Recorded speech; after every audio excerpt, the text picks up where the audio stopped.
keep his commandments. And if you do that, and this is what this society is all about. You do that, you're going to be pretty happy here, wherever you are. We're just reaching a point that other natural laws are being unveiled, like this one, for example. And there is a need for us now that we lived for so long with those basic truths. Now it is the time of the Spirit. It is the era of the Spirit where we've got to learn other levels of knowledge about the Spirit. Not too much, because we're gonna get lost and we're gonna go in a loop. Have you been in a loop, like you reach the point that you cannot go further, and then you go in a I know loop, the rest. right? I know that I can't know, I'm not intelligent enough to know. Man, I hate that. I'm So still it's missing some, interesting how that works. yeah, missing faculties, missing components in our brain. We're still developing the frontal lobe brain. It's not well developed yet, so we still have a long road to go. And I love when Kardec's talking about this. Say, I'm certain that conviction will come to everyone sooner or later, and that unbelievers will be carried by the current, as we've seen in other segments of life. Right? That's what we were talking. That's what we stopped talking about, like technology and other things that people nowadays can't live without, and they have to change. That are not willing to change, they're suffering a lot because they cannot adapt, and they're not flexible. They're not open, and they're not willing Right, but to the culture, even think the of. culture was helping them, right? Even though they seem so. And I think it's important that you say that the human being as a whole, right? We will all evolve in different parts of the world. We evolve in different ways. But again, if you're not one of the acceptors, say you're living in the town, right? And nobody drinks orange cola anymore, and you don't have it. What are you gonna do? You gonna move? No. You're gonna be part of the current. All right, so we're gonna have drink water. How about that? We get water now. Pretty soon you're gonna love water. That's it. So you're gonna adapt, and you're gonna adapt. I think that's a great word, right? So aside from the word change, because that's kind of a big word to a lot of people, but you adapt. Right? So you do this every day. People don't realize they adapt hundreds and thousands of times in a day, maybe, to little things, whatever it is. It includes your thinking, your talking, your walking, and the way you might reach for the milk with the left hand and usually do it with the right. There's all kinds of things, just depending on the circumstance. So you have to be adaptable about business, people working in business, right? Your role, whatever your role is, whatever your job is, you have to be adaptable all day long to different things. You can be interrupted. It's supposed to work like this, but always there's a little blip all along the way, an interruption, and a phone call, an email you weren't ready for, and you adapt to all of it. So it's just another way to navigate, what happens on a regular way. So I like this change, this adaptable, and we all will. I think part of what I've seen, and part of what the charity piece of what we do is where our goal is as we evolve ourselves, we're helping ourselves, but it's always to help others when we can. So somebody's over there going, I don't know how to do this, and it's helping them adapt. And because I'm here, and I know how to do it. It's easy to. Oh, how'd you do that? My mother, for example, right? Now, she just sent me a picture text. 5 years. And I said, it's easy, just do it. Dawn will show you. She's in another state, so I'm not going to mess with it. Don't worry, that's like you just push 3 clicks right from your phone. 1, 2, 3. And I leave her with this little thing. So she gets it in her mind eventually to where she tries it on her own. I'll try it. And the first time it didn't work. And I didn't make any stress. Oh, no worry, you didn't have Dawn can probably help you. But just like I said, it's 1, 2, 3. The next day, this was yesterday, the first picture message ever. And like 5 years ago, when I introduced her to the idea, and she just did it, it was almost like it was no longer a hurdle. She didn't even make this big, I figured it was going to be the big celebration on the phone. Well, I can't believe I did it. And it was like, okay, yeah, okay, great, I'm glad you got it. So now she's this little thing that she was resistant to because she just Absolutely. didn't understand it. And that's, Yeah. dude, that's tech people stuff. So it was a simple example I'd like to offer that sometimes it's just the unknown, right? It's easier to do it a way of less resistance because the things that we know have less resistance. You make But a it's a very- great you really example. make a very good point. Mhm, That this, we're evolving, we're part of that evolution, and those of us that have had a higher experience of spirituality or spiritism, and we seem peculiar to people who have not had that experience. And we don't even have, we try to explain it, and it may be too much, but the best explanation you can do is to really make it simple, and we can just copy you. By your actions, so what you do. So we are part of that evolution that's going on. We're evolving also, but we have our teachers, we have our masters, and we do pattern ourselves after that. It's like in the family, right? The kid is going to follow what the father is doing. He's going to be just like him. And, God help us, remember, the parents don't teach their children to know too much about spirituality. That's a great point, though, because I know kind of when I started to write, and I go back years when I remember when I was much younger. I think I was 10 years old, and there was an opportunity that I missed. 10 years old, man, that would have been great. 10 years old. Only because I know people who have been studying Spiritism many years back. At that age. Mm-hmm. Anyway, just stuck in my mind. The next time. But I like what you offered there. I think part of what I heard is something that came up before. I think something you said is that we get help, right? This is one of the laws. Is that we help those who evolve.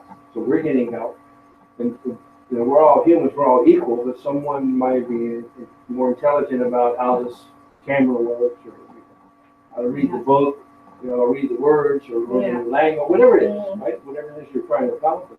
Yeah. So there's different layers of help. Yeah. And sometimes that part is the courteous, or that's the charity, or that's the kindness, that's the humility, the patience. That's all help, right? So those are virtues that we are collecting. Just to talk about now. Let's get back to the topic. How would it change the world? No. How did it change mine? I'm learning that, there's all this stuff I need to know. What is it? You have to learn patience, humility, compassion, charity, love and charity, top two. Right? Yeah. You don't learn anything, get those two. That's my next step.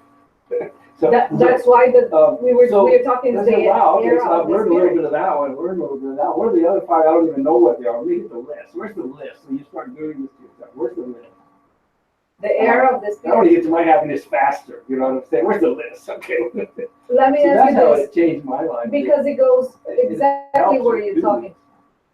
So the critic is saying to Kardec, saying, can I tell you something and you promise not to be offended by my words? And then he doesn't say what it is, but then Kardec says, if there's something I've learned from Spiritism, not to get offended. And that is why we shouldn't be offended by different levels of consciousness. Yeah. One of the lessons that I've learned myself recently is don't take it personally. And also don't form conclusions because you haven't heard about it. And that's pretty good. Those are some hard ones to learn, actually.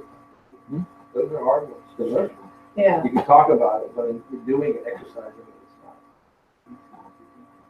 not. Yeah. I really like what Kardec says there, though, because when I think about Spiritism, a lot of times I think about communication with spirits, and I think about mediumship meetings and kind of sort of thing. But what he really is saying is that what Spiritism actually taught him was how to live and how to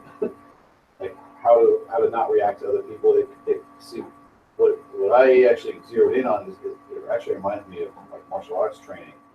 Because in martial arts you have all these things like humility and respect and compassion and benevolence and all these type of things. And So when I look at that, I start to think like Spiritism is kind of like a martial art in those respects. Like what we're all really going for is to be better people and to have, to kind of like glimpse of the ultimate truth and take away our mass of, the things that keep us, the things that keep us from being who we truly are. And when he says these things like that, what Spiritism actually taught us, it's kind of like it's not so obvious. Like if you read, the Spirits book, let's say, you read about they talking about, because what he's actually asking about is like, oh, I want to witness a communication with the spirit, with the critic is saying, I want to see like what you guys are doing in one of these meetings.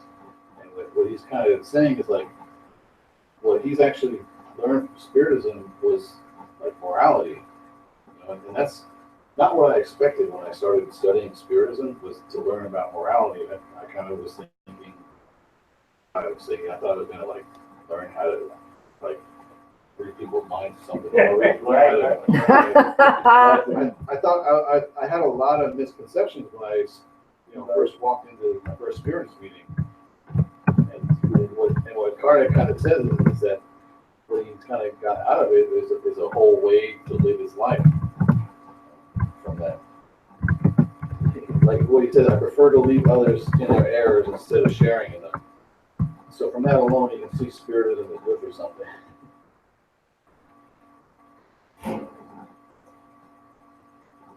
So I like that. you guys didn't answer my question. My question was why shouldn't we be offended by different opinions regarding Spiritism? Why shouldn't we? Yeah, or why should we? You're offended. Yes. There's a very good reason. Because the more you resist something, the more it persists. It's true, gross. So that we are resisting what they're saying by our being offended. The way we look and the way we react to it, we're defeating it. If indeed we're trying to provide this wisdom, or just remind them of the truth that they really know. We're not helping you back here. In fact, it's just the opposite. That's what as far as I'm concerned. Okay, Scott. Great. We all have our free will. We have our free will to act and speak the way we want. And all of that, it's not you. That's nothing to do with you. You should not focus on it at all. It's very difficult to do that, however.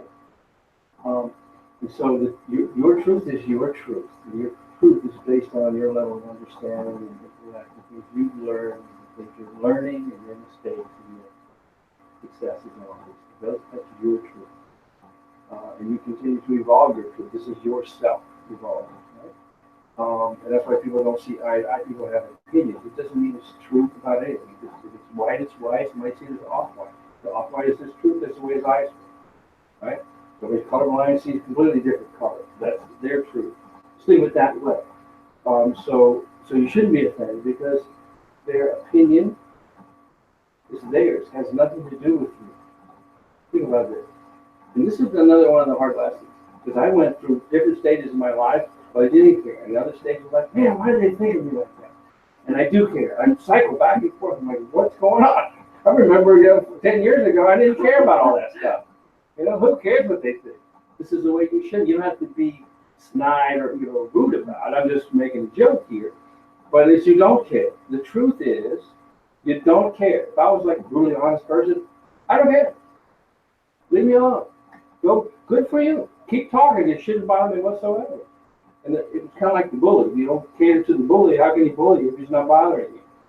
So, but the bottom line, back to the answer of my truth, or what I've learned, or what I'm trying to practice, I feel like I'm progressing, is it doesn't matter what you think. It matters what I think. Because I'm here for me. I'm here to help me, and then I'm here to help other humans, right? Because that helps me. And something I learned 2 years ago, that's a quote, it's not perfect, Mother Teresa. You know, when you pass from this life, you're going to watch a movie of your life, you know, and then something. Make sure it's a movie worth watching. And it's stuck with me. Yeah. It's a reminder right now. Yeah. But it Very shouldn't, profound. I don't know if I'm making sense out of this for me, Yeah. but it shouldn't have any bearing, it should not affect me. The day you wake up, and whatever people say about you and think about you, it's what you think. And if you think you're that stuff, well, then you already know. And you should be taking care of, make sure that if it's a negative thing, then you move past it, that you progress through it. I have this sticker on my refrigerator. It says, if you're going through hell, keep going. Okay. Think about that. True story. So it's you, what you think. So if you know that you're in a bad space, then focus on you moving where you want to move. Then they're right. Okay. Then everybody's in agreement. If they're making comments to you that aren't true, it shouldn't bother you because you know your truth. That's not who you are. So you know what? Do your thing. Eventually you'll figure it out, and I'll still be here doing my thing. So that's my piece of it. That's my piece. I'd like to say something about truth. What you say is absolutely true. Your truth is your truth. And, going through is a good idea. Not resisting. Go through. Yeah. I like that. However, truth, your truth, her truth, Steve's truth, my truth, may be different.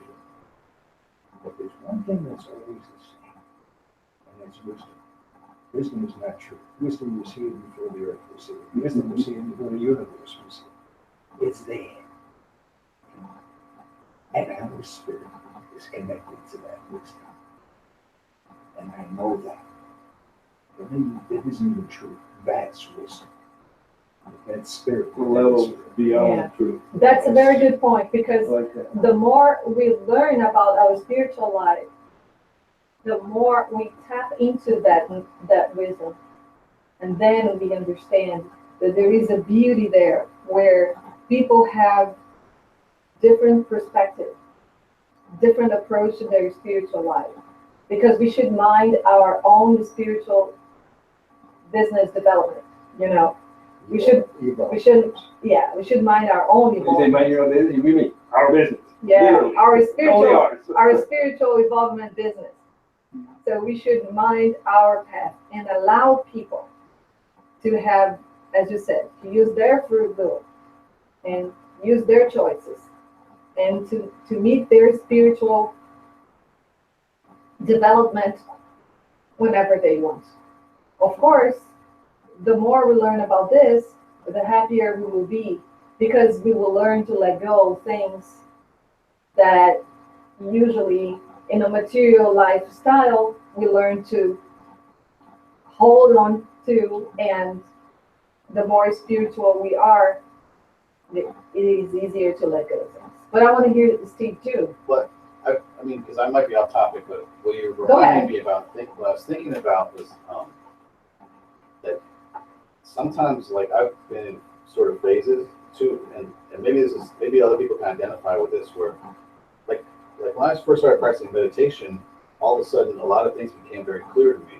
That, like, you know, it's just like from being somebody who'd never meditated before, and then I started meditating, I thought I had just gotten like enlightened. Because like I was just like, wow, this is like this whole world, and like I can see things differently.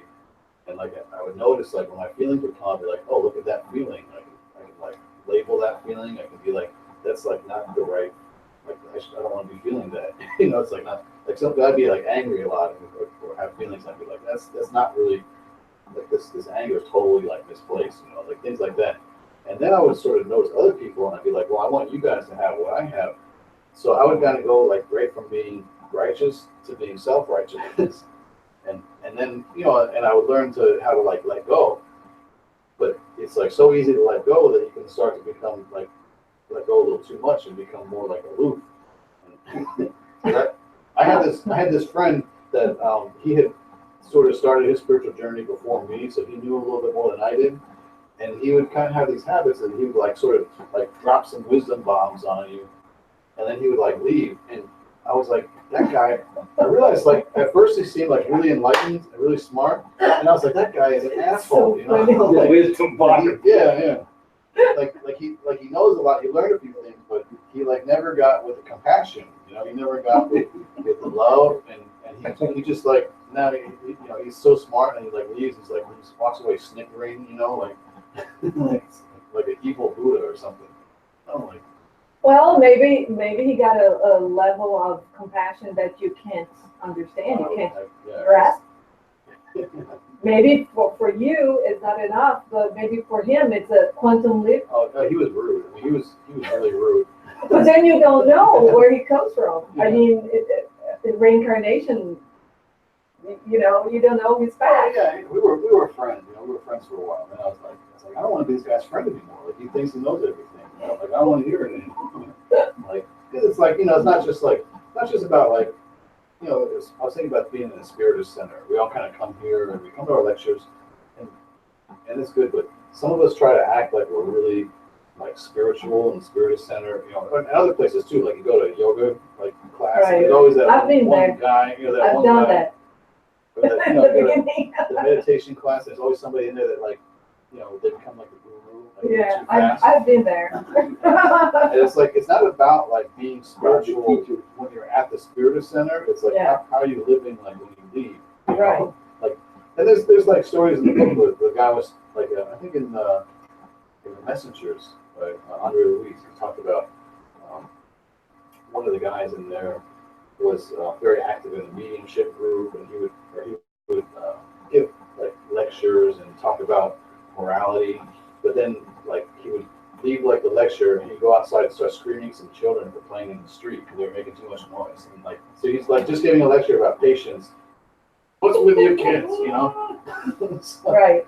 so we have to, you know, it's always like 2 steps forward and 1 step back with everything, everything we're doing. But, there was like a Buddhist who was talking about like, oh, I've been working on letting go of things. So, you know, I let go of my anger, but then I realized like I started to feel lust. You know, he said, well, I started to let go of my, I wanted to let go of my vanity, so I like got rid of my nice robes. I started wearing burlap. Then I started to realize I would throw it over my shoulder a very regal way. You know, it's like everything he like gives up one thing, he always finds another thing. Right. You know, so when we say mind your own evolution, it's I have to remember to like put myself in other people's shoes because like I've come a long way from when I started, and I have a long way to go. We all have. Yeah, and so it's easy for me. Like sometimes I'll see somebody that's like in a place where I was, you know, and it's very easy to kind of like judge, you know, and forget like I was that guy, you know, I was a Right. I was the guy yelling at the kids outside the meeting. You know, I was the one going, shut up, you know. Right. And to really like when I remember that, and that's what can help me to try to stay humble. Is I remember like that I'm not perfect, and you know, and that so I try even when I see things. Because sometimes you see something that's like, well, that's not right. Sometimes we do need to kind of step in and kind of maybe correct some people or help some people along the path. But not, so if we remain humble, we can say like, I've been there and this is kind of how I got through it, rather than saying like, you really shouldn't be doing that. And, Yeah. and that's wrong, you know. Yeah. You reminded me, St. Francis, he said once, teach the gospel, he said to his disciples, teach the gospel, and if it's necessary, use words. You're about to say something? To add something to this? No, because I even sitting here with my enlightened friends, Very I enlightened. find myself judging them.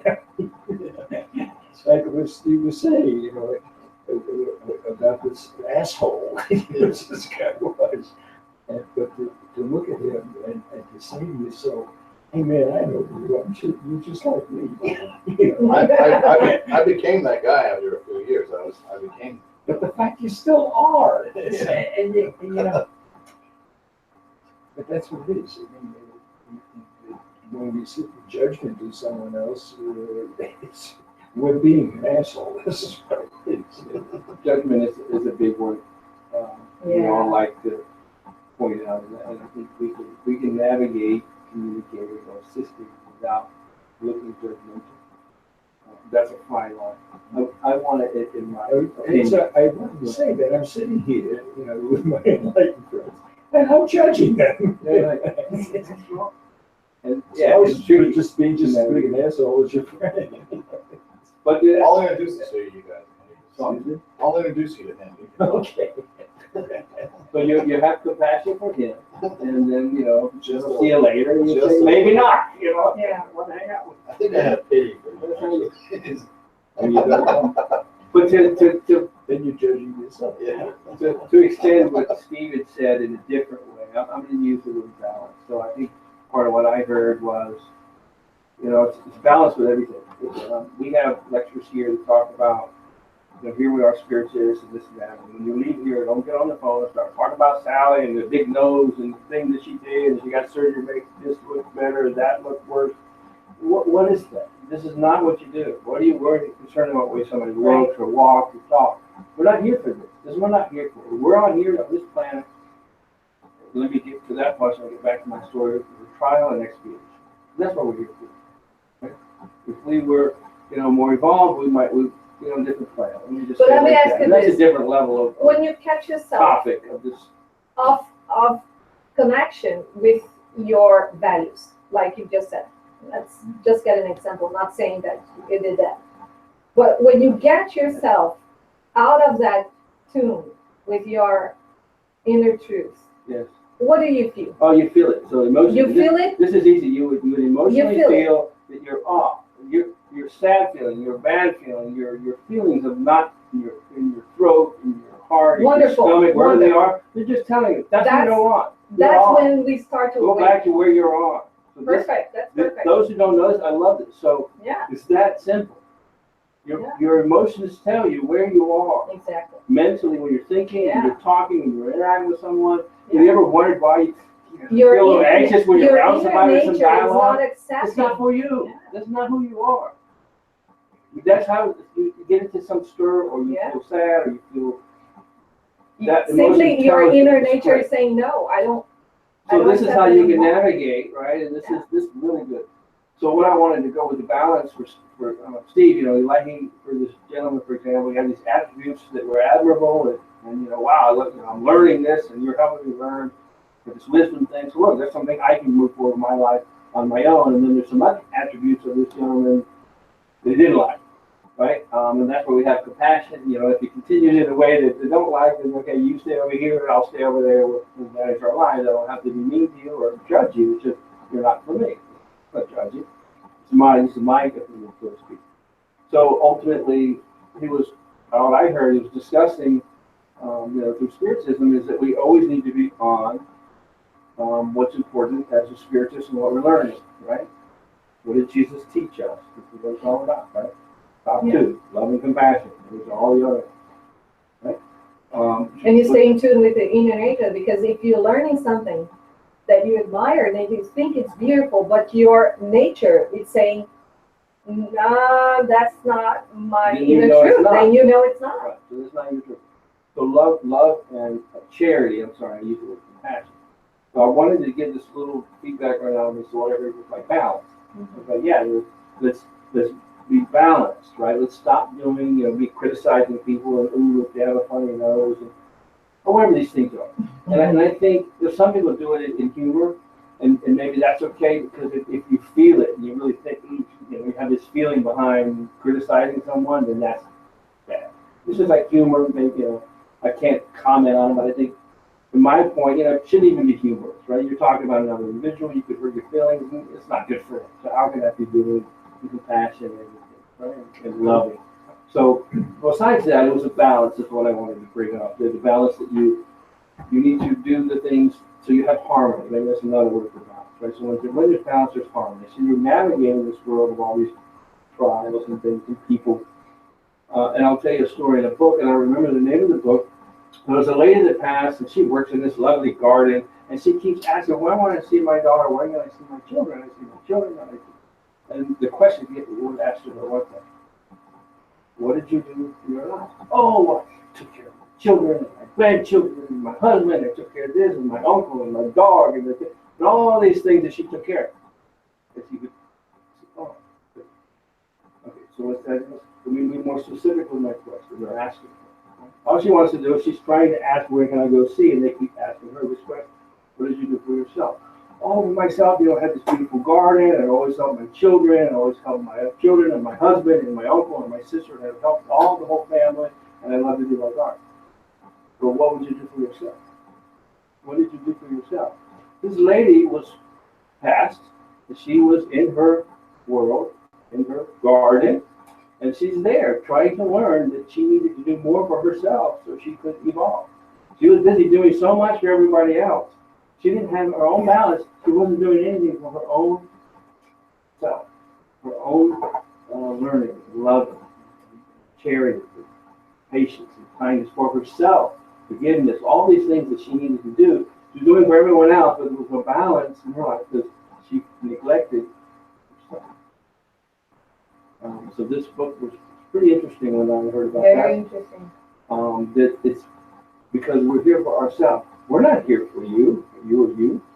And the next time I come, whatever, boy, girl, state, country, city, wherever I happen to be, if it's on this planet, I'm still here for me. So I have to make sure that part of my balance includes me, and it includes the other things with love for me. But who would benefit with charity your for me, charity for others. who would benefit with your self-enlightenment? Well, aside from myself, everyone around me. The And I don't have to universe. teach to do it. Just The naturally, I would universe. be teaching.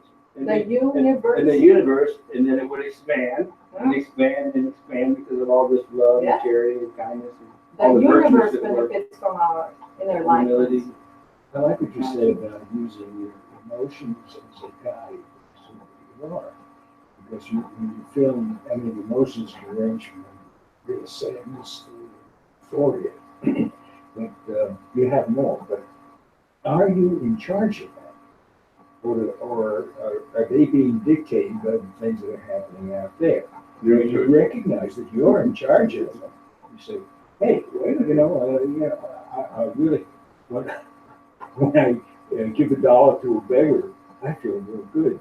But if I do something that's self-serving, that being greedy, I don't feel good. Now, so if I don't feel good, can I transmute that emotion to happiness, to love? Love is an emotion. You can do that. This is the point. And when you do it, you're really doing something for yourself.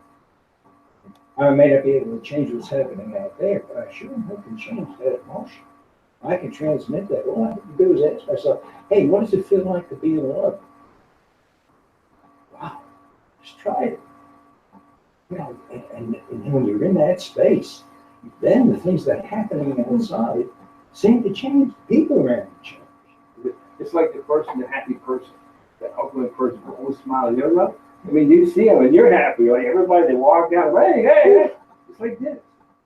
Look around. All the evidence is there with this energy, this vibration. What's it like to be truly happy?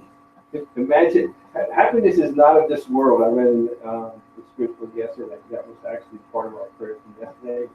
It was the chapter, happiness is not of this world. Not like and we can be happy, content, but where we're going. Yeah. So imagine what you just said, and I'll make this brief. Maybe there's this love. Imagine you get there, and then there's going to be more after that. By the way, just like Thank you for saying that. I was Because it thinking keeps about that this expanding. week. I was thinking, can you imagine when I reach the point that all I can have is the now? And it's the next point. I reach the point of knowledge, of experience, that all I have is the now. But then there's more. But then there's Oh more. my gosh. But then there's more. No, we've reached the point that is the happiness. Well, that's what I'm saying. That's So if the you only say, thing you imagine have everything is you the love, now. and everything loves you, and everything. And that's where you woke up, and that's what you have every day, of every second. Before we wrap up, We'll I be want to. there. But then, there's more. You see, it There is keeps going the same There is direction. more because. Of course, And of we're course. still going. So we're Of helping course. others get there more, and Of we're course. getting our more. And I it's would just invite it's very all of us to be profound. to be a critic right now, just like we are reading here the conversation between the critic and Allan Kardec. But I want to invite us to go to the critic side and to look at this. And please tell me what you see. I'm going to show the camera. What? Oh, it's right here. What do you see? What do you see? Still, Oh, right. You're right. I didn't stay still. What do you see, Edmara? I don't know if you can hear as well. It's a perfect line of the spot of cranberries.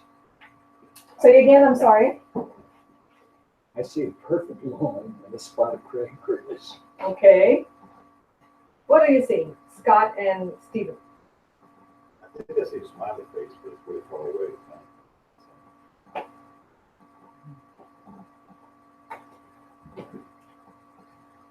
Definitely a smiley face.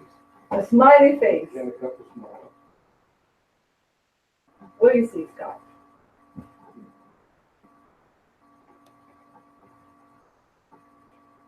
The opportunity. I'm not sure why. Like, oh yeah, I should be doing this thing. I don't know how to do it. I like. There's something there, but I have no clue what it is. That's at this moment. So to me, it's an opportunity to find out what it is, or figure out what it isn't, or how I can interpret it. I don't know. I just don't know. Right. I was thinking about this exercise, and this was a teacher who did that to her students. All of a sudden, they were complaining about a lot of things, just like the critic trying to bargain knowledge, wisdom with Kardec. And then when the teacher showed this to the students, and all the students, they said, there is a dot, there is a black dot in the middle, there is a dot right there. And then, as she said, yes, there is, but there is a blank sheet. And this is for us just to think that usually, just like the critic, it is just like mindset with just one thing, and we forget the whole picture. We forget the whole We focus on the blank dot space. on this big picture. But usually people say there is a dot there. There is a dot, or there is something there. And usually we forget about the blank paper. The blank sheet. And I was just thinking, it's a good comparison with what we're reading. Because of the critic, we will see, because we stopped on page 4, but we will see that he continues and he goes on and he goes on. And at the end, although he's a very smart guy, and he talks about, his point is a very interesting point, he gets in nowhere.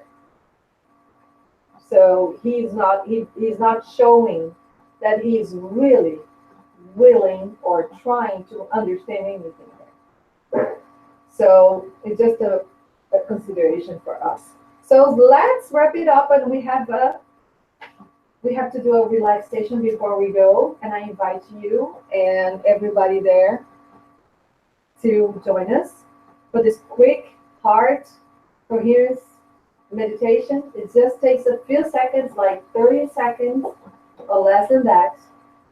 I invite you to gently close your eyes and gently shift your attention away from the mind and emotions and focus in the heart area.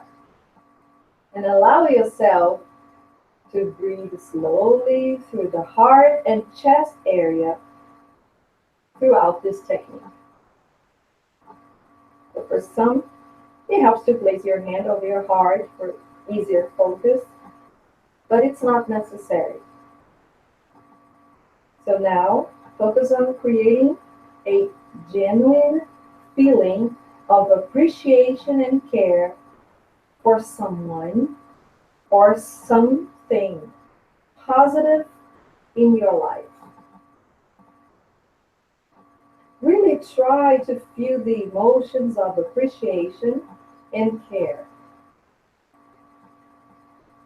And as this anchors you more deeply in the heart.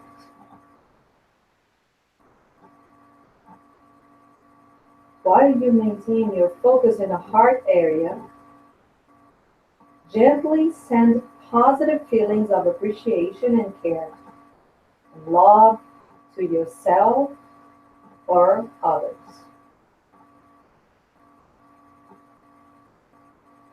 If you catch your mind wandering, gently refocus your breathing back through the heart and reconnect with the attitude of care and appreciation. This helps to release stored and repressed emotional hurt and pain. And after you finish doing the heart lock-in, try to sincerely sustain those feelings of appreciation, care, and love again.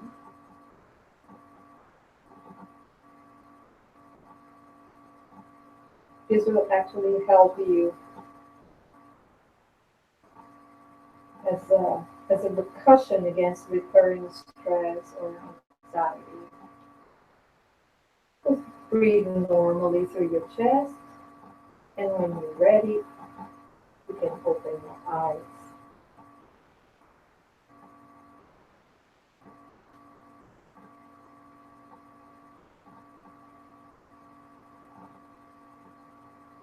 Thank you so much for doing this exercise. That was our closing vibration. And I'll you so many things. Hey, Jamada, talk to you later. But can you say something just to let me know you can hear me? Yes, I can hear you very well. Thank you. All right. Okay, I'll talk to you soon. All right, thanks. Bye. Have a good night. You all. Bye. Thanks.